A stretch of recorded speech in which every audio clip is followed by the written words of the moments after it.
Wait, I didn't think I'd end up here, in Shen's penthouse, wrapped in his oversized hoodie, watching the most dangerous man in Singapore fumble around his kitchen trying to make porridge. But here I am, and honestly, I'm not sure how I feel about it. Let me start from the beginning. My name is Ling, and I'm nobody special. Just a 23-year-old girl trying to survive in this expensive city. I worked as a waitress at the Red Lotus, an upscale club in Chinatown. The kind of place where businessmen come to drink expensive whiskey and pretend they are not doing shady deals in the back rooms. That's where I first met him. Shen. 26 years old, gorgeous in that dangerous, untouchable way. Sharp jawline, dark eyes that could cut through steel, and an aura that made everyone in the room go quiet when he walked in. He was the youngest mafia boss in Singapore's underground, took over his father's empire at 23 after the old man died. People called him the Ice Prince because he never smiled, never showed emotion, never let anyone close. I was terrified of him. But I needed the job, so I kept my head down, served his drinks, and prayed I could make it through the shift. By 9 p.m., I knew I'd made a mistake. The room kept spinning. My hands shook every time I carried a tray. And when Shen walked in with his usual entourage, I felt my stomach drop. He always sat in the VIP section, always ordered the same thing. Macallan 25, neat. And he always wanted me to serve him. I don't know why. Maybe because I was quiet. Maybe because he didn't stare at me like the other girls did. Or maybe, and I didn't want to think about this, maybe he actually noticed me.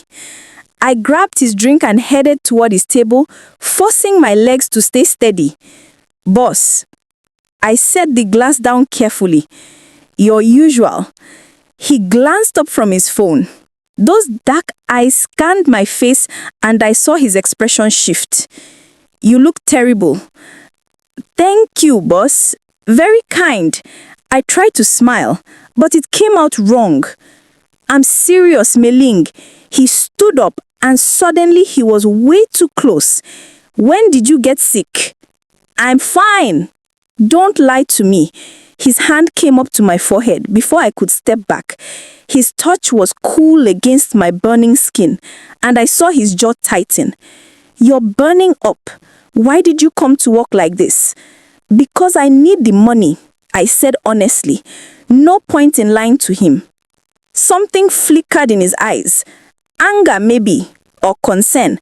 I couldn't tell. Go home. Boss, I can't. That wasn't a suggestion. He pulled out his wallet and handed me a stack of bills without counting. Here, now go. I stared at the money in my hand. It was way more than I'd make in a week. Boss, this is too much. Ling, his voice dropped lower, softer. Go home. Rest. I'll see you when you're better.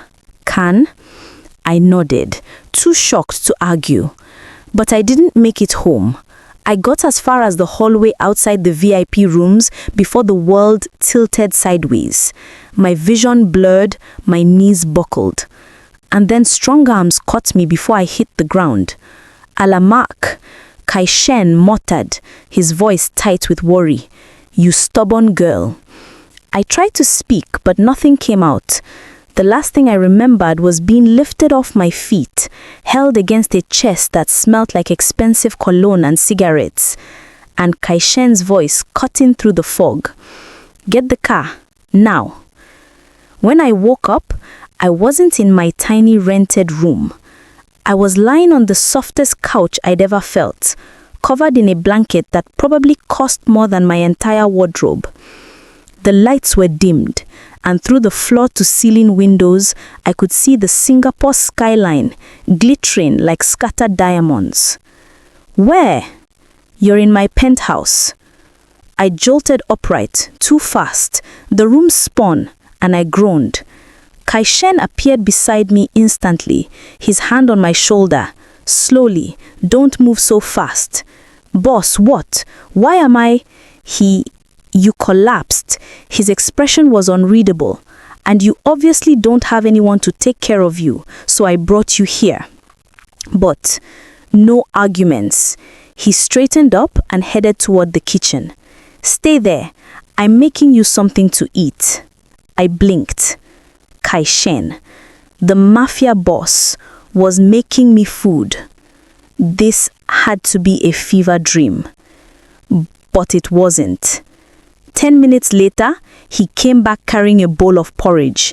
His sleeves were rolled up, his hair was slightly messy, and he looked almost domestic. Here, he sat down beside me, close enough that our knees almost touched, and held out his spoon. Eat. You cooked this. Don't sound so shocked, La. He looked offended. I'm not completely useless. I took the bowl from him carefully and tasted it. It was good, really good.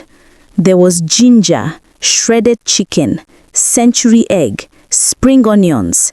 He actually put effort into this. Boss, this is amazing. His ears turned slightly pink. It's just porridge, but you made it. I looked up at him. For me. He didn't answer, just watched me eat with that intense gaze that made my heart do weird things. When I finished, he took the bowl and set it aside. Then he reached over and checked my forehead again. Still warm, his brow furrowed. You need to rest properly. I should go home. You're not going anywhere. His tone left no room for argument. It's almost midnight. You're sick, and your flat is probably cold and empty, so you're staying here tonight. Boss, I can't. Ling. He leaned closer, and suddenly I couldn't breathe. Let me take care of you. Just this once. Can? The way he said it, soft, almost pleading, made something crack inside my chest. I nodded. He smiled, actually smiled, and oh my God, it was beautiful. He gave me one of his t-shirts to sleep in. It was huge on me, hanging down to my knees, and it smelled like him, clean and expensive and safe. I curled up on this couch under the thick blanket, and within minutes, I felt myself drifting off. But just before sleep claimed me, I felt someone sit down beside me. I cracked one eye open. Shen was in the armchair next to the couch, his phone in his hand, but his eyes were on me. Boss, you don't have to stay. He leaned back. I know, but I want to. Why? He was quiet for a long moment. Because, he said finally, so soft I almost didn't hear it. Because I don't trust anyone else to look after you. My heart did that weird thing again. I closed my eyes and let sleep pull me under, feeling safer than I had in years. I woke up to shouting, Shen, this is ridiculous. A woman's voice, sharp, elegant, furious. I sat up slowly, my head still fuzzy, and peeked around the corner into the living room. A tall, beautiful woman in a designer blazer stood in the middle of the room, arms crossed, glaring at Shen like she wanted to murder him. I don't care what Ma thinks, Je, Shen said coldly. I'm not marrying Vanessa Lim. You don't have a choice. The woman, his sister apparently, threw her hands up. The Lim family expects this marriage. It's good for business. It's what the family needs. What I need, Shen said slowly, dangerously, is for everyone to stop trying to control my life. You are being selfish. I'm being honest. He crossed his arms. I'm not interested in Vanessa. I never was. Tell Ma I said no. Then who are you interested in? His sister's voice dripped with sarcasm. Some random girl you picked up from the streets. The silence that followed was suffocating. Then Shen turned his head and his eyes locked directly onto mine. My heart stopped. Actually, he said slowly, a smirk tugging at his lips. Yeah, her. Oh, no. Oh, no, no, no. His sister's head whipped around so fast, I thought she'd get whiplash. Her eyes widened when she saw me standing there in Shen's oversized t-shirt, hair messy, probably looking like I just rolled out of bed. Which, to be fair, I had. You cannot be serious, she breathed. Dead serious, Jay. Shen walked over to me, completely ignoring his sister's horrified expression, and casually draped an arm over my shoulder. Ling's staying, so you can tell Ma the engagement is off. I stared up at him, completely frozen. Boss, play along, he whispered into my ear, so low only I could hear. Trust me, I'll explain later. His sister looked between us like we'd both lost our minds. Fine, she finally spat. Explain this to Ma yourself. Good luck, Didi. You're going to need it. She grabbed her designer handbag and stormed toward the door. And for the record, she's not good enough for you. The door slammed shut behind her. Shen let out a long breath and dropped his arm from my shoulder. Sorry about that, he muttered, rubbing the back of his neck. My sister is intense. You just told my sister I'm your girlfriend. Fake girlfriend, he corrected quickly, then paused. Unless... He looked at me, really looked at me, and for the first time since I'd met him, Shen, the ice prince, the untouchable mafia boss, looked uncertain. Unless you want to make it real, he said quietly. I should have said no. I should have walked out of that penthouse and never looked back.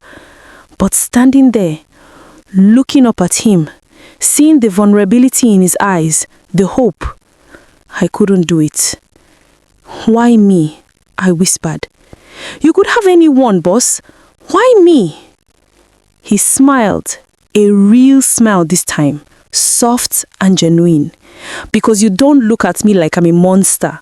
You just look at me like I'm just Shen, and I haven't felt that in a long time. My chest tightened. And also, he added, his smile turning slightly mischievous, you are the only person who's ever fallen asleep on my couch and looked that cute doing it. I laughed before myself. That's your reason? It's a good reason. He reached out and tucked a strand of hair behind my ear. So what do you say? Give this a try? No pressure. If you want to leave, I'll call you a car right now. But if you stay... He trailed off, waiting. I took a deep breath. Only if you promise to cook for me again. His face lit up. Deal! The next few days were surreal. Shen insisted I stay at his penthouse until I was fully recovered. And honestly, I didn't argue. My tiny rented room didn't have air conditioning, proper heating, or a kitchen that wasn't a fire hazard. His place had all of that and more. Plus, he was surprisingly attentive. He checked my temperature every few hours, made sure I took my medicine, cooked for me, and got better at it each time. He even sat with me while I ate, asking me about my life, my family, my dreams. I grew up in Hogang, I told him one evening while we sat on his balcony, watching the city lights. Nothing fancy. My parents worked hard, but money was always tight. I wanted to go to university, but I shrugged. Life had other plans. What did you want to study? Graphic design. I smiled. I love art. Drawing, painting, creating things. But it's expensive, you know. So I work instead. Shen was quiet for a moment. You could go back, he said finally. To school. I could help.